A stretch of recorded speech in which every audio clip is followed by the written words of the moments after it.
Olá vocês, sejam bem-vindos.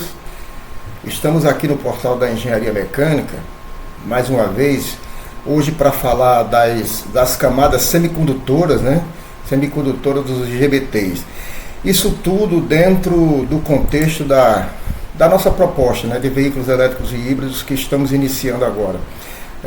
Estamos apenas nas noções conceituais de eletrônica de potência.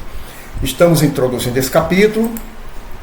Já passamos aqui por alguns itens dentro da introdução, o que é eletrônica de potência e os veículos elétricos, essa relação, conversores de potência, definição e classificação, conceito de eletrônica de potência, feito rapidamente, né? Estamos nos interruptores eletrônicos. Dentro dos interruptores eletrônicos, nós estamos iniciando a nossa parte sobre os IGBTs, né? Os transistores bipolares de porta isolada. E hoje nós vamos falar sobre as camadas dos IGBTs, as camadas semicondutoras. Porém, antes de continuar, eu gostaria de pedir a você que está chegando aqui, que se for possível se inscreva no canal, participe das nossas conversas.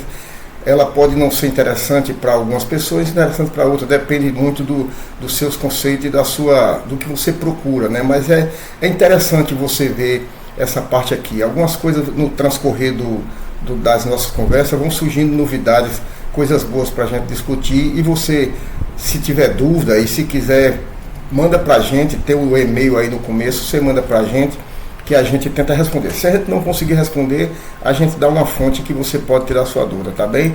Pois vamos lá. Nós estamos aqui na introdução ainda, né, dessa parte de interruptores eletrônicos do tipo IGBT, e vamos falar hoje praticamente das camadas, né, que é uma coisa bem interessante assim, que a gente pouco se escuta falar, né? Então esses transistores bipolares de porta isolada, os IGBTs, eles são uma combinação dos transistores de junta bipolar, né, que são os BJTs, e os MOSFETs. Então ele, na verdade, ele pode considerar como sendo um híbrido, um componente, um dispositivo híbrido entre BJTs e MOSFET, tá? Ele é uma combinação dos dois. Com isso, a gente vê que ele pega as características melhores do BJT, as melhores do MOSFET, e atua dentro de um encapsulamento muito bem feito e fabricado de forma eficiente, tá? Eles são amplamente utilizados em aplicação de alta potência, né? Como inversores. Inversores são coisas de alta potência, né? Você tem inversores, inclusive nos veículos elétricos, né? Os conversores, né? Temos os conversores, os inversores e o sistema de controle de motores, principalmente os controles de motor de veículos elétricos feitos através das ECUs, unidade de controle de energia ou de potência, tá? A principal vantagem dos IGBTs é a capacidade de controlar grandes correntes e tensões com uma baixa tensão de controle. Essa tensão de controle, devido a ele ter a porta isolada, o IGBT ter a porta isolada, ela tem uma camada de óxido de silício, que a gente vai ver lá na frente, e ela praticamente evita que entre correntes, é só a corrente contada, aquele pulso, para poder controlar as grandes correntes e tensões dos IGBTs, tá? Aqui está uma representação, né, do IGBT de fabricação da Mitsubishi, só para ter uma ideia do corpo do IGBT. Muitas coisas existem aí por dentro, né? Esses dispositivos, eles têm quatro terminais, né? 4 pontas, ou seja, é o coletor, o emissor e a porta, né? Aqui na figura 1.20 você pode ver a porta, que é onde controla o fluxo de alta corrente do coletor para o emissor. Você tem o coletor e tem o emissor, né? Então ele tem essas 3 portas, ou seja, três terminais, né, que compõem o IGBT. Como o nome sugere, né, a porta isolada é isolada do resto do dispositivo, né? Como o nome sugere, ele tem uma porta, um gate, que é isolado. Portanto, nenhuma corrente flui para a porta, assim como ocorre com o MOSFET também, né? Ocorre com o MOSFET também. Então, quando você liga, a corrente flui entre o coletor e o emissor, provocado por um pequeno pulso, por uma pequena corrente que é controlada aqui na porta, né?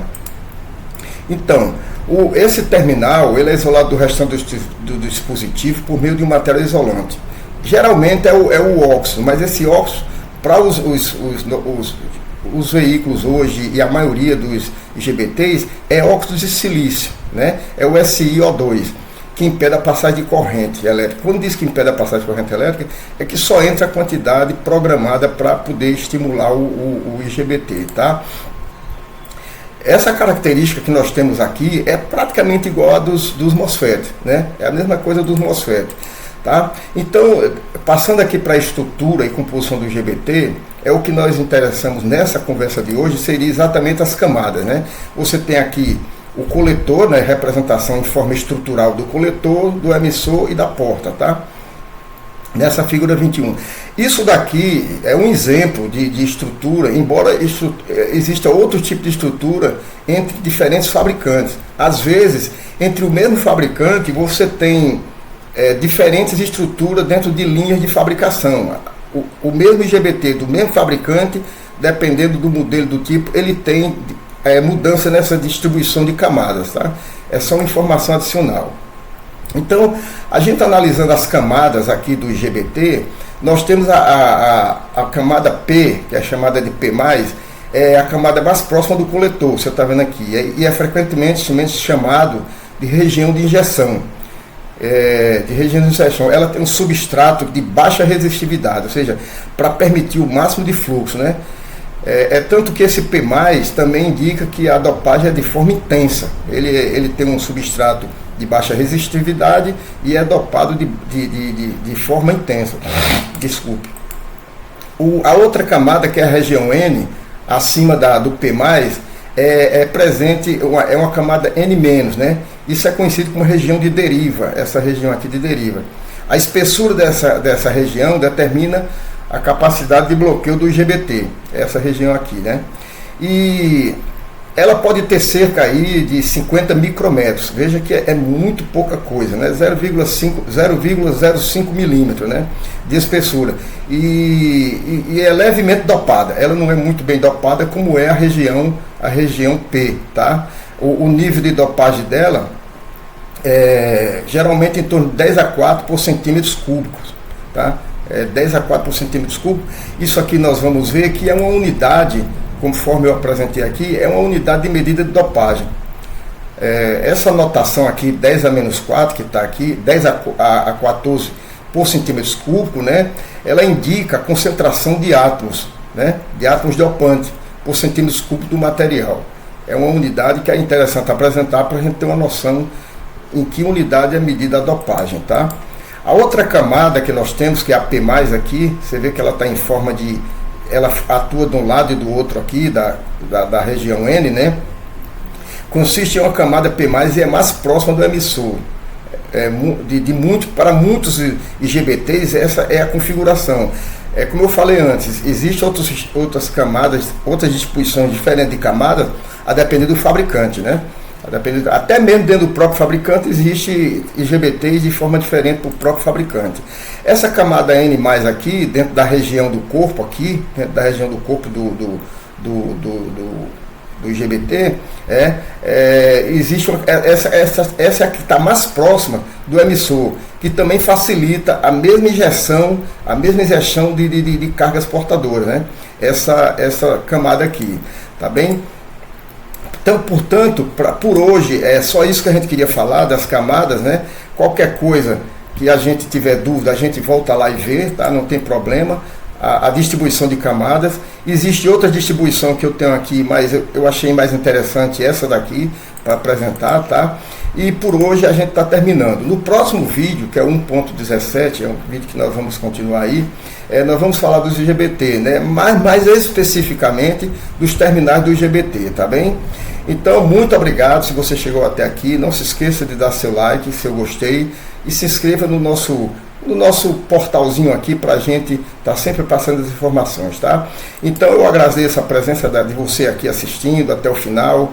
Para quem assistiu até o final, um grande abraço e até a próxima conversa. Tchau!